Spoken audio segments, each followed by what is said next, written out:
3យុទ្ធសាស្ត្រពិសេសលក់ដាច់ខ្លាំងជាងមុន1ដោះស្រាយបញ្ហារបស់អតិថិជន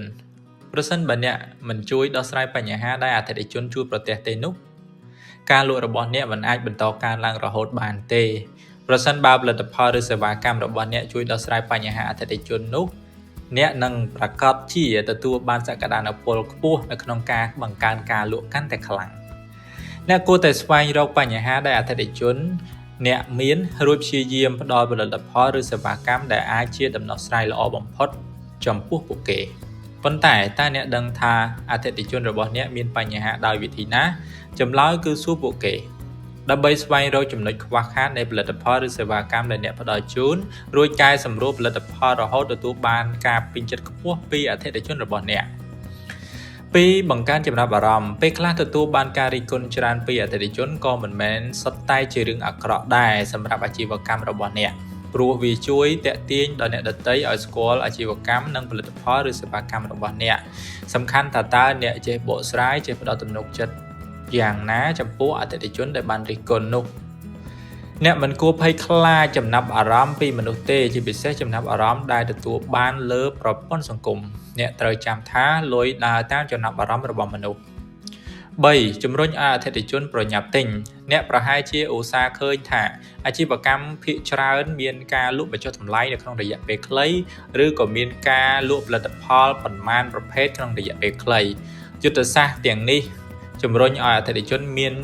អារម្មណ៍ប្រញាប់នៅក្នុងការទិញមុននឹងបាត់បង់ឱកាសហើយវាជាយុទ្ធសាស្ត្រដែលមានប្រសិទ្ធភាពខ្ពស់នៅក្នុងការផ្សព្វផ្សាយផលិតផលឬក៏សេវាកម្ម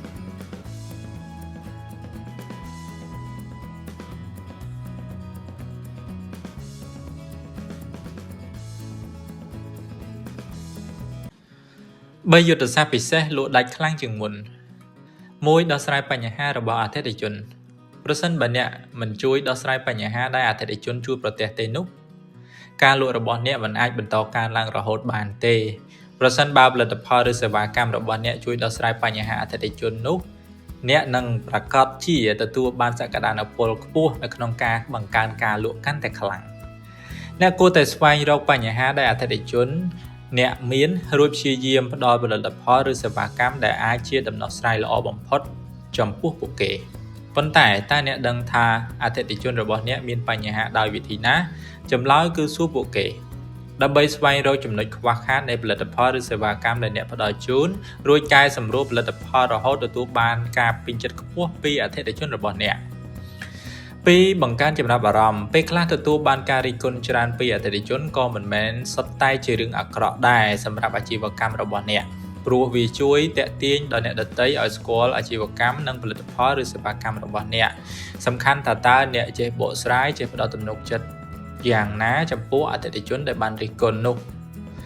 អ្នកមិនគួរភ័យខ្លាចចំណាប់អារម្មណ៍ពីមនុស្សទេជាពិសេសចំណាប់អារម្មណ៍ដែលទទួលបានលើប្រព័ន្ធសង្គមអ្នកត្រូវចាំថាលុយដើរតាមចំណាប់អារម្មណ៍របស់មនុស្ស3ជំរុញឲ្យអតិថិជនប្រញាប់ទិញអ្នកប្រហែលជាឧស្សាហ៍ឃើញថាអាជីវកម្មភាគច្រើនមានការលក់បញ្ចុះតម្លៃនៅក្នុងរយៈពេលខ្លី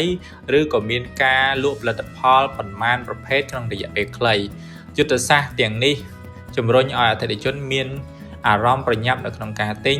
មុននឹងបាត់បង់ឱកាសហើយវាជាយុទ្ធសាស្ត្រដែលមានប្រសិទ្ធភាពខ្ពស់នៅក្នុងការផ្សព្វផ្សាយផលិតផលឬក៏សេវាកម្ម